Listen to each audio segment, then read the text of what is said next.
नमस्कार। Autism talks में आपका स्वागत है। आप लोगों के कमेंट्स, लाइक्स के लिए धन्यवाद और मैं आशा करता हूँ कि इस चैनल के माध्यम से ऑटिज्म के बारे में सही जानकारी आप लोगों तक पहुँच रही है। अभी तक मैंने और डॉक्टर गांधी ने ऑटिज्म के बारे में थियोरेटिकल इन्फॉर्मेशन यानी कि सिद्धांतिक जानकारी आप लोगों तक पहुँचाई है। आने वाले कुछ एपिसोड्स में हम ऑटिज्म की क्लिनिकल बारीकियों के बारे में विचार विमर्श करेंगे। मतलब अगर किसी बच्चे को ऑटिज्म है तो हमें क्या करना चाहिए, इसका स्टेप बाय स्टेप डिस्कशन। और इस सेक्शन को मैंने 4 भागों में बांटा है। एक, पेरेंट्स को डाउट होने से लेकर पहली बार एक्सपर्ट के पास जाने के बीच का समय, एक्सपर्ट द्वारा की गई ऑटिज्म की screening will be point 2। Point 3, diagnosis को कैसे कंफर्म किया जाता है। और नंबर 4, डायग्नोसिस को पेरेंट्स कैसे समझें। साथ में मैं ये भी बताने की कोशिश करूँगा कि ऑटिज्म से जुड़ी सिचुएशंस में पेरेंट्स की क्या सोच होती है, उनकी क्या दुविधाएं होती हैं, उनकी थॉट प्रोसेस, डायलेमास, और इन सिचुएशन में क्या करना चाहिए और क्या नहीं करना चाहिए। तो चलिए शुरू करते हैं।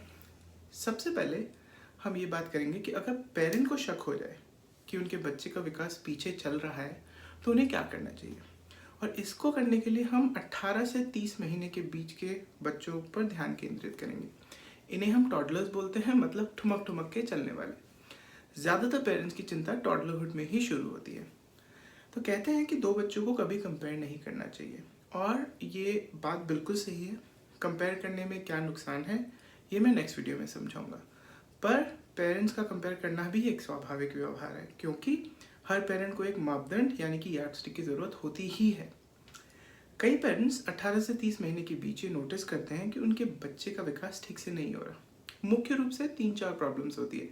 या तो उनका बच्चा दूसरे बच्चों के साथ नहीं खेलता, या उनका नाम से बुलाने पे रिस्पॉन्ड नहीं करता, या उंगली से पॉइंट करके बताता नहीं है, या आई कांटेक्ट नहीं बनाता, या फिर परिवार का कोई दोस्त या शुभचिंतक आपको पॉइंट कराता है कि अरे ये अभी तक बोलता नहीं है या दूसरे बच्चों की तरह नहीं खेलता।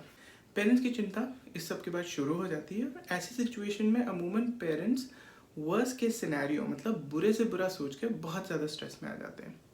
बहुत सारे सुझाव भी मिलते हैं, कुछ अच्छे कुछ बुरे, जैसे चिंता मत करो, थोड़े टाइम बाद अपने आप इम्प्रूव हो जाएगा, या तुमसे यहाँ गलती हो रही है इसलिए ऐसा हुआ। इन सब के बारे में एपिसोड 1 और 5 में मैं डिटेल में बात कर चुका हूँ। मेरे हिसाब से ऐसी सिचुएशंस में पेरेंट्स को डेवलपमेंटल पीडियाट्रिशियन या साइकोलॉजिस्ट के पास जाकर डेवलपमेंटल असेसमेंट कराना चाहिए। डेवलपमेंटल असेसमेंट के बारे में मेरा नेक्स्ट वीडियो होगा, जिसमें हम उस पर डिटेल में बात करेंगे। जहाँ तक वेट करने का सवाल है, तो वेट करने में सबसे बड़ी दिक्कत यह है कि अगर कुछ डिले है तो ज़रूरी है कि हम जल्द से जल्द थेरेपी शुरू करें, क्योंकि जितना जल्दी शुरू करेंगे उतना जल्दी और उतना ज़्यादा इम्प्रूवमेंट आने की संभावना है। और देखिए दोस्तों, मैं खुद भी एक पेरेंट हूँ और मैं ये अच्छे से जानता हूँ कि पेरेंट्स को अगर डाउट हो जाए तो उसके लिए सब्र कर पाना बहुत मुश्किल होता है। कुछ पेरेंट्स होते हैं जो पेशेंटली ऑब्जर्व कर पाते हैं, पर अगले कुछ हफ्तों में अगर सुधार नहीं आता तो उनकी भी सब्र का बांध टूट जाता है। तो मेरे हिसाब से यही सही अप्रोच है कि जल्द से जल्द डेवलपमेंटल एक्सपर्ट को दिखाएं। अब सवाल ये आता है कि इन सब के बीच पेरेंट्स को क्या अलग करना चाहिए। तो सबसे पहले तो ऐसी स्थिति में ये समझना ज़रूरी है कि कई बार डिले के कारण बहुत साधारण होते हैं। उदाहरण के तौर पे स्पीच डिले को लेते हैं।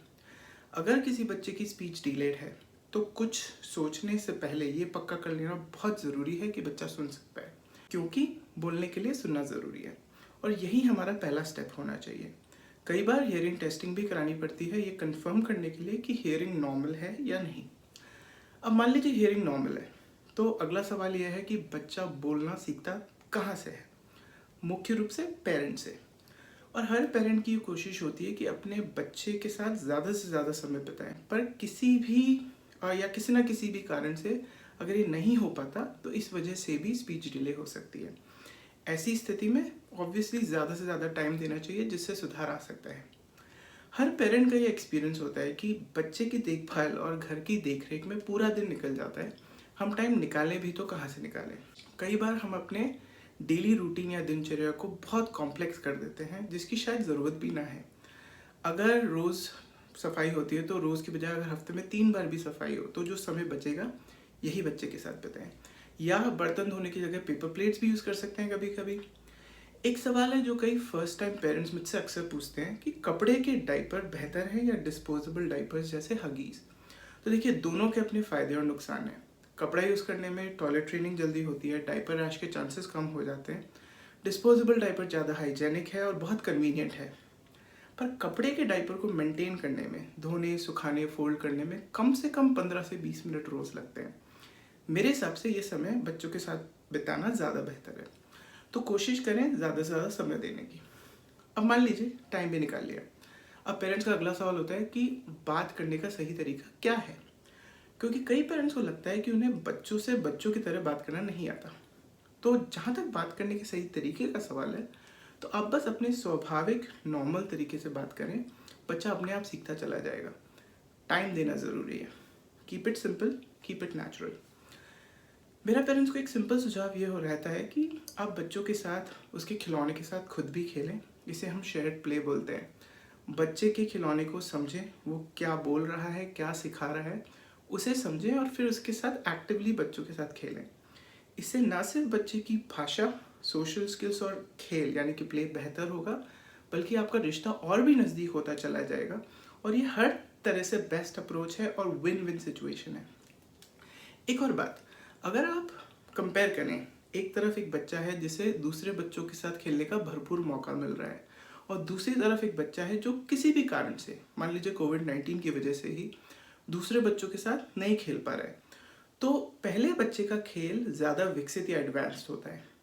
और ये हर पेरेंट जानता है कि जिस चीज़ को सिखाने में पेरेंट्स को कई हफ्ते लग जाते हैं, वही उनका बच्चा दूसरे बच्चे से 2 घंटे में सीख के आ जाता है।